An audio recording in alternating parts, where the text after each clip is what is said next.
Bonjour tout le monde, j'espère que vous allez bien. Re-bienvenue sur ma chaîne et pour les nouveaux, je m'appelle Valérie, je suis nutritionniste diététiste et aujourd'hui, nous avons une vidéo qui risque d'être très intéressante. Je vous présente 10 aliments que je n'achète jamais à l'épicerie, les raisons, puis aussi idéalement de vous partager des alternatives.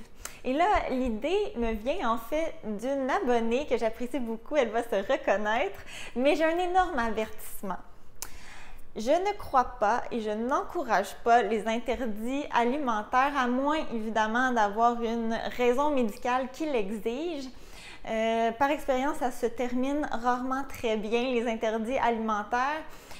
Oui, je suis d'avis qu'on devrait limiter la consommation de ces aliments-là, mais est-ce qu'on devrait complètement les éliminer pour être en bonne santé? Pas du tout. Et au risque de me répéter, il ne faut pas perdre la vue d'ensemble d'une saine alimentation. Qu'est-ce qu'on fait le plus souvent sur un an? Alors pourquoi moi j'évite ces aliments-là? Oui, il y a des motifs nutritionnels que je vais vous partager, mais essentiellement c'est parce que c'est pas mes aliments plaisir ou j'ai trouvé des alternatives qui me conviennent très bien.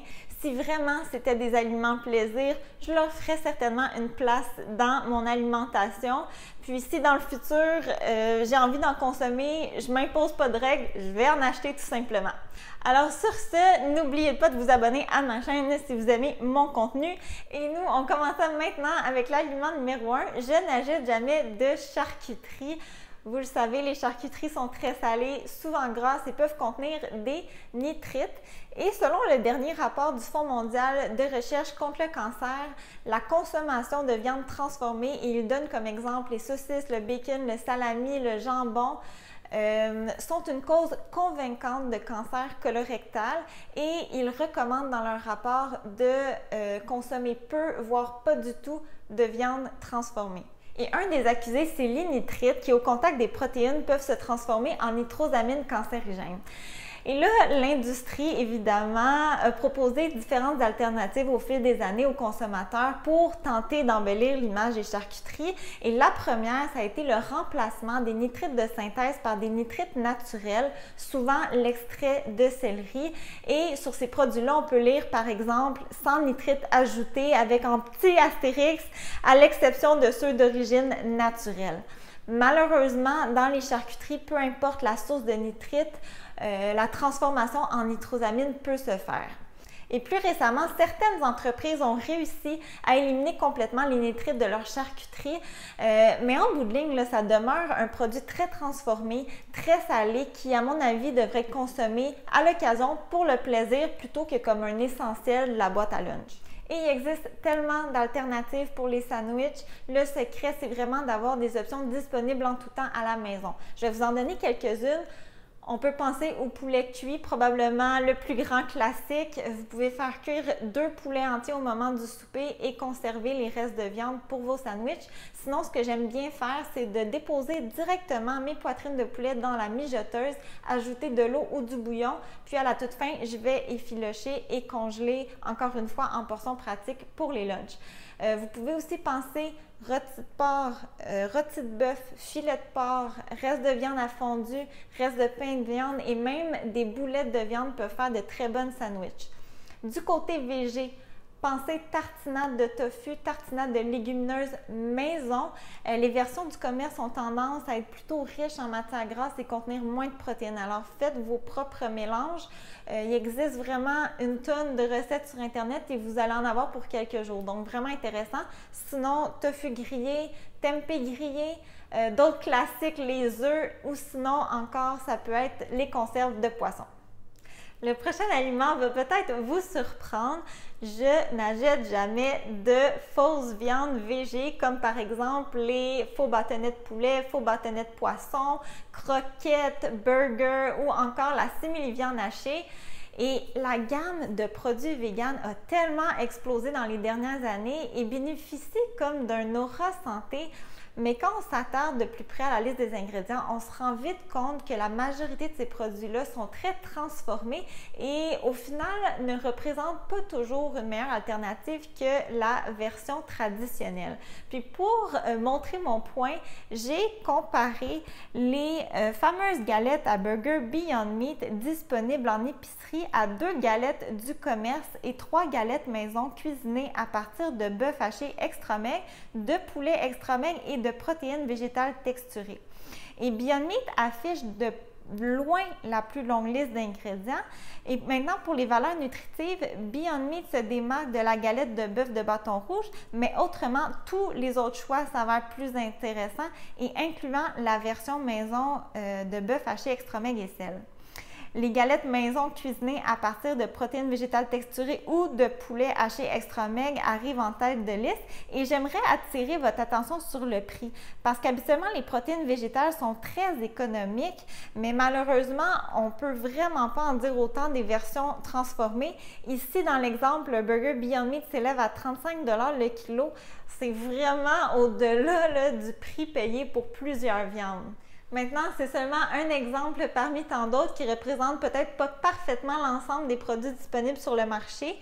Ça reste que plusieurs de ces produits-là offrent un meilleur profil de gras, sont une source de fibres, demeurent une alternative aux viandes rouges puis aux viandes transformées, puis au-delà de l'aspect nutritionnel, ont un impact plus positif sur l'environnement. Je suis aussi très consciente que pour plusieurs, c'est un premier pas plus facile vers les protéines végétales. Et pour les végétaliens, c'est des produits qui offrent une plus grande variété et une plus grande flexibilité aussi. Mais en bout de ligne, végé ou pas, la recommandation demeure la même, c'est de cuisiner plus souvent avec les aliments de base et de réserver les produits transformés à l'occasion pour le plaisir. Des suggestions de protéines végétales moins transformées, vous le voyez souvent sur ma chaîne, la protéine végétale texturée, les fèves d'amame, les légumineuses sèches, les légumineuses en conserve, le tofu ou encore le tempeh. Troisième aliment, vous en doutez probablement, je n'achète jamais de boissons gazeuses ni de jus, principalement en raison du contenu en sucre. À titre d'exemple, une canette de Pepsi de 355 ml et une tasse de jus d'orange 100% pur contient l'équivalent de 10 et presque 6 cuillères à thé de sucre libre.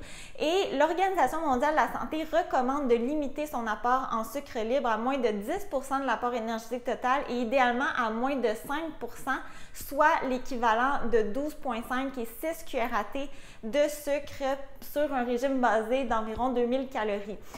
Donc, vous comprendrez très vite que ça devient très difficile d'adhérer à ces recommandations-là en intégrant des boissons sucrées. Maintenant, j'ai eu la chance de grandir dans une famille qui favorisait la consommation d'eau avec peu ou pas de boissons gazeuses, puis avec du jus triplement dilué, ce qui fait en sorte qu'en tant qu'adulte, c'est plus facile pour moi de se tourner vers l'eau, mais je suis très consciente que c'est pas le cas de tout le monde. Si vous voulez des suggestions, j'en parle plus longuement dans ma vidéo, mes meilleurs conseils pour mieux manger simplement. En quatrième position, pour les mêmes raisons, je n'achète jamais de crème à café aromatisée. Honnêtement, j'aime mon café noir, mais dernièrement, c'était la folie des creamers à saveur de citrouille. Alors, j'étais curieuse. J'ai été voir la version de Starbucks qui me semble la plus populaire auprès des influenceurs. Et la portion de référence est de 15 ml, mais permettez-moi de douter que la plupart des personnes se contentent d'une cuillère à table. J'ai donc évalué pour 2 cuillères à table, ce qui me semble plus réaliste. Et 30 ml fournit 3 g de lipides, dont 2 g de gras saturés et 12 g de sucre, soit l'équivalent de 3 cuillères à thé de sucre. C'est quand même non négligeable pour un breuvage. Je rappelle qu'idéalement, on ne veut pas dépasser 6 cuillères à thé par jour. Et cette petite merveille se vend au coût de 7,99 € au IGA. Je peux quand même faire quelques repas à ce prix-là.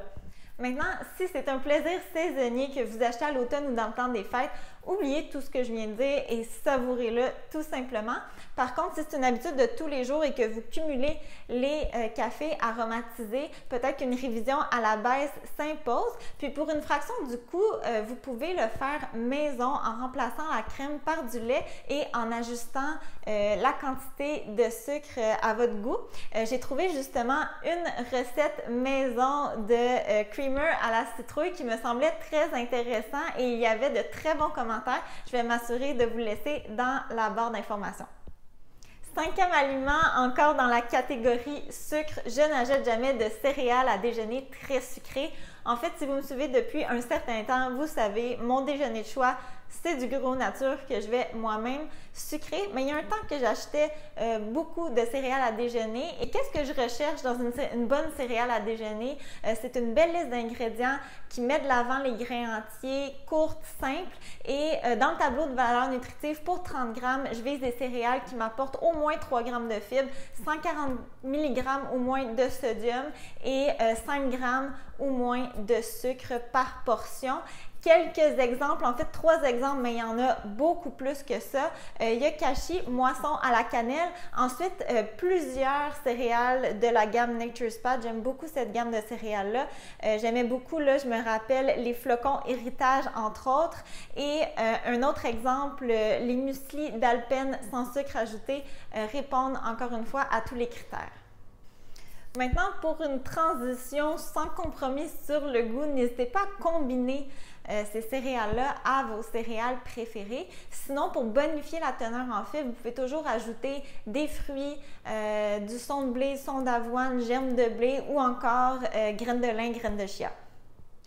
Sixième aliment, je n'achète jamais de pain blanc. Je préfère me tourner vers les pains de grains entiers qui sont nettement plus nutritifs, plus rassasiants et à mon goût personnel vraiment plus savoureux. Mais j'en dirai pas plus parce que je prépare justement une vidéo complète sur les pains. D'ailleurs, si vous avez des questions, c'est encore temps de me poser des questions dans la barre de commentaires. Septième aliment que je n'achète jamais, les prêts à manger qui sont souvent une source importante d'énergie, de lipides, de sucre, de sodium, d'additifs aussi et au contraire présentent généralement un contenu plus faible en protéines, en fibres, en vitamines et minéraux. Autre facteur vraiment important, le prix. Les prêts à manger font grimper significativement la facture d'épicerie pour, en bout de ligne, une expérience culinaire ou gustative, à mon avis, qui est plutôt ordinaire. Dites-moi si vous êtes d'accord avec moi. Et 2 exemples populaires auprès des Québécois, c'est les pâtés au poulet et les pizzas surgelées. Et par curiosité, j'ai jeté un coup d'œil au pâté au poulet Saint-Hubert vendu en format de 2 portions individuelles. Et attention, la portion de référence utilisée sur le tableau de valeur nutritive, c'est pour la moitié du pâté. Il faut donc doubler pour obtenir les valeurs du pâté en entier. Et rapidement, on constate une teneur élevée en lipides et surtout des lipides moins intéressants sur la santé cardiovasculaire, notamment en raison de l'utilisation d'huile de palme pour la pâte. Le sodium qui s'élève à 1000 mg pour le pâté au complet. Et pour les adultes en santé, là, on vise en dessous de 2300 mg. Ça monte très vite. Et peu de fibres alimentaires également avec l'usage de farine raffinée pour la pâte, encore une fois. Tous des ingrédients qui peuvent être modifiés à la maison. Et Geneviève Ogleman est vraiment la pro pour reprendre des recettes traditionnelles. Sa version de pâté au poulet contient 2 fois moins de lipides et de sodium, 2 fois plus de fibres et plus de protéines également. Je vais également vous mettre le lien de la recette dans la barre d'informations. Et de mon côté, j'ai déjà réalisé une version végé qui était vraiment très bonne. J'ai utilisé la préparation pour garnir une pomme de terre au four plutôt que d'en faire un pâté. Honnêtement, j'ai jamais été vraiment pâtée de mon côté et c'est vraiment moins long de cette façon-là. Et pour ne pas faire pommes de terre par-dessus pommes de terre, dans la garniture, j'ai remplacé les patates par des choux-fleurs ou du panais, là, quelque chose comme ça là, à mon souvenir. Maintenant, je suis très consciente que ces repas-là sont utilisés comme dépanneurs le plus souvent. Comment j'arrive à m'en passer? Il n'y a pas de secret, c'est vraiment la planification des repas. Sinon, j'essaie toujours de doubler, voire tripler un de mes soupers dans la semaine que je vais ensuite congeler de sorte à ce que j'ai toujours un stock de repas pré-préparés maison de disponible qui va vraiment grandement m'aider au courant de la semaine pour les imprévus, pour les soirs que ça ne me tente pas de cuisiner et pour alléger aussi là, mes semaines de repas. Je vais rarement là, cuisiner du lundi au samedi, au dimanche, là, sans sortir un de ces plats-là. Ensuite, j'essaie aussi de toujours avoir sous la main des essentiels qui vont m'aider à improviser des repas santé. Par exemple, pour la pizza, là, présentement, je suis sur un kick de pizza style Soca là, à base de farine de pois chiches, mais sinon, un entre-deux que j'utilisais souvent auparavant, c'est les croûtes à pizza Cuisichef de blé entier, vraiment formidables, que vous pouvez conserver au congélateur et le soir voulu, vous les décongelez, vous ajoutez les garnitures de votre choix, 15 minutes au four et c'est prêt, pas plus compliqué que ça. 8e aliment, je n'achète jamais de plats d'accompagnement assaisonnés style sidekick, craft dinner ou encore les riz assaisonnés.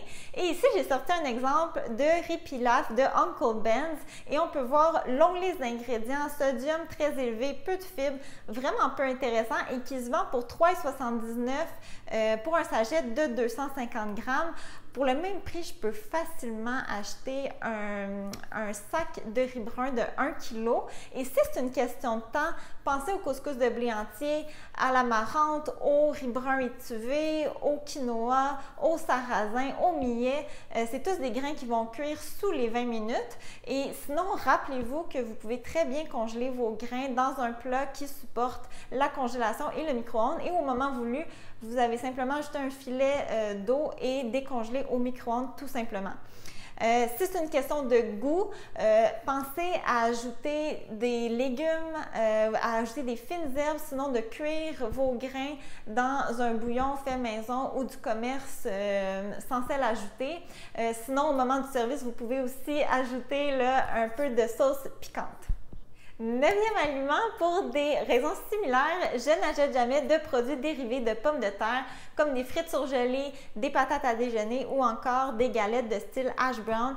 Et pourtant, je suis une fan de pommes de terre et ma variété préférée, c'est définitivement les Rascettes que je vais acheter en sac de 5 à 10 livres et que je vais transformer moi-même par la suite.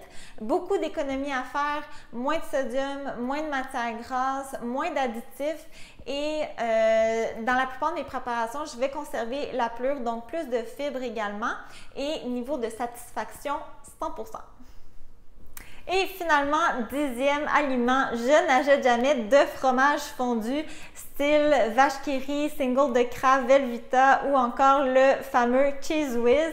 Honnêtement, j'ai jamais aimé vraiment le goût du fromage fondu, mais je sais que c'est un classique pour plusieurs.